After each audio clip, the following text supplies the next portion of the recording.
Hey Fight fans, it's Michelle Joy Phelps, and at last, SOG, Andre Ward, thank you so much for taking the time out for doing this interview. Pleasure. A lot of people are talking about this rematch, and I think mostly because we weren't quite sure if you were going to retire or not. What was the deciding factor for you to say, you know what, I'm going to do this? I mean, first and foremost, you know, it was making sure I still had the desire, which I still do. If I didn't, I wouldn't be here right now. And then just bouncing, you know, kind of how I was feeling, you know, off my team, my professional team, Rock Nation, James Prince, Josh Dubin, and then, you know, my family, my brothers, my wife, you know, what do y'all think? This is how I feel. So, you know, once I made a decision to say, let's go, you know, the rematch was a foregone conclusion. It was just a matter of getting the details worked out, letting my team do what they do. It was never, you know, any doubt that the fight was going to happen once I made the decision that I was going to do it. So, and people got to realize something. I think people forget that we actually fought already. Yeah. Like, that he's afraid, that stuff may work the first time around, but we fought and we performed the way we performed. So I don't, you know, there's nothing scary about that guy. And I just think that, you know, that whole Krusher, you know, I'm going to, that stuff is getting old, man, and it's played out. And that's why you see them panicking the way that they do, or the way that they are. I think a lot of us were surprised that you even mentioned retirement. I didn't even see that coming. Why were you even considering that? Because I wanted to give y'all something different to talk about. I want to throw a little monkey in the wrench, but I mean, the media, they ask for honesty. You know, I've heard people say I'm a little too guarded, that they want me to be more open. So, you know, it was honesty and it was truthful. You know, that's how I was feeling in the moment. So that's what I gave them. Maybe I shouldn't have said it publicly, but that's what they asked for. So that's what I gave them. Do you think a part of it was because here you are, you've constantly proving yourself time and again, and yet you're never getting the credit? Was it just exhausting to finally have, you know, overthrown the king, per se, and then yet you're still not being given the credit you deserve? Was that just sort of something that weighed heavy on you? I don't think it weighed on me, you know, as much as people would think. And I know Verge made a comment about it, you know, and with all due respect to him, you know, that's how he viewed it. That's not a conversation he and I had. And he sees it the way he sees it. And I'm not saying everything he said was off, but I would never let anything like that, you know, move me off my position. Like, I want to be here until I feel like God is saying, don't be here no more. Right. So now it didn't have a lot to do with that because, you know, that element isn't going anywhere. If I would have stopped Kovalev, they would have said he's just a puncher, he's a plodder, oh my God, fight this guy. That comes with the territory. So that wasn't it. It was just me really just having an honest moment and saying, man, that's kind of how I feel. And I just happened to verbalize it publicly, so. Kovalev is mad, to say the least. He ain't as mad as he acting like. All right. He gonna see June 17th. All that tough talk and all that huffing and puffing, we're gonna see. He's definitely saying a lot of things he didn't say the first time around. He's saying that he's going to end your career. He's saying that you're walking around with the crown on your head, and you basically think that you are entitled and that you, I don't know, I really don't, I can't really interpret what all of this means. Do you think that you've gotten under his skin? He's not going to do nothing.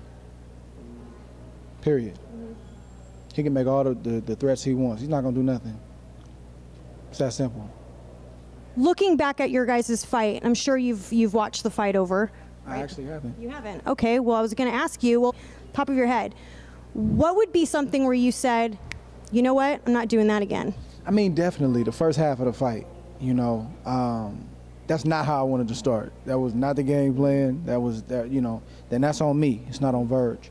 And I got to be honest about where he had success and why he had success when I do go back and watch it throughout training camp. That's how I'm going to get better. That's how I'm going to make the adjustments. So the start was definitely not what it was about.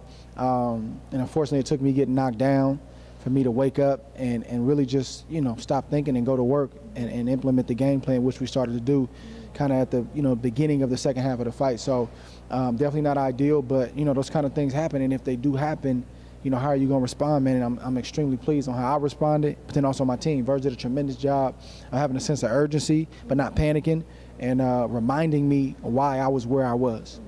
Post-fight, maybe this is just my observation, but post-fight it seems like you I knew you were happy deep down, and I know your team and your family were happy, but I think that there was something still weighing there, and I think that was because there was this cloud of doubt that was surrounding the fight.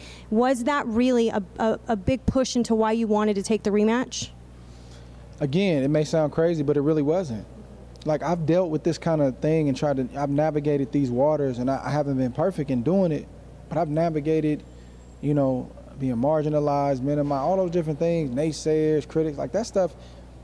I've navigated that stuff my whole career. So it wasn't about that. You know, at the end of the day, this fight is to prove to people that have been supporting me and been rocking with me. With the fans. Yeah, those people right.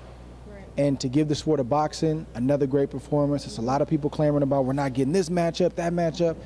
Well, I want to give you guys another tremendous matchup, and I love it. All the hype and all the back and forth. This is the beauty of boxing. This is the beauty of a rematch. It's high stakes, and I love it. And I'm gonna do my part to be there and be at my best. And I hope he does the same, because we don't want to hear these excuses come around a second time around, man. You just don't. It's old. It's not a good look, and it's just really old. Someone was just mentioning that during the media huddle, Sergey was saying that he was overtrained, and he sort of blames part of that as to why I guess he didn't win. What are your thoughts on that? Blame somebody or something. That's one of many reasons why the fight didn't go his way. And you know, I don't get caught up in that stuff. Like, honestly, like some of the stuff that he's been saying it's unreal. Like, you can't make it up. Yeah. Some of the excuses that you can't make it up. And they just keep going on and on every press conference. Yeah, you know, I hope the real person wins and this and that. And they're really biting the hand that's been feeding them. You know, the same, you know, American soil that they basically said that, you know, was going to make them be that superstar. Everybody watched the build-up before the fight. It was all about bringing his family here and where he came from and how he loved it. You know, he's fought in Vegas way more than me. That was my first time fighting in Vegas ever in a 12, 13-year career. I have no relation with Vegas. So all the things that were good at one point in time, things that he praised, the people he praised, one thing happened that didn't go his way, and now everybody's against him. It ain't right, man. He's biting the hand that's feeding him, and I think that's going to come back to bite him down the road. Andre, what would you like to say to your fans who have supported you throughout your career, and for the fans that are going to be tuning in June 17th? Man, hey, this is what you guys asked for. And this is what I'm gonna give you guys, which is just a tremendous fight, a rematch. You know, I appreciate those that feel like I won and those that feel like, you know, I came and had a tremendous performance. And even those that, you know, feel like I didn't win and feel like, oh, you got right, it's all good too. We got love for you too. My thing is to just tune in, enjoy it. Everybody's asking for big fights and big matchups. Now you got it, so just sit back and enjoy it. Try to come to the fight or tune into the fight. Don't miss this fight, because June 17th is going to be fireworks. All right, well, nice shoes, by the way. I appreciate it. Appreciate it. Thank you. Always got them kicks on. All right, bye, fight fans. Hey, fight fans, it's Michelle Joy Phelps. And if you haven't already subscribed to my YouTube channel, make sure you go ahead and do so by clicking right here.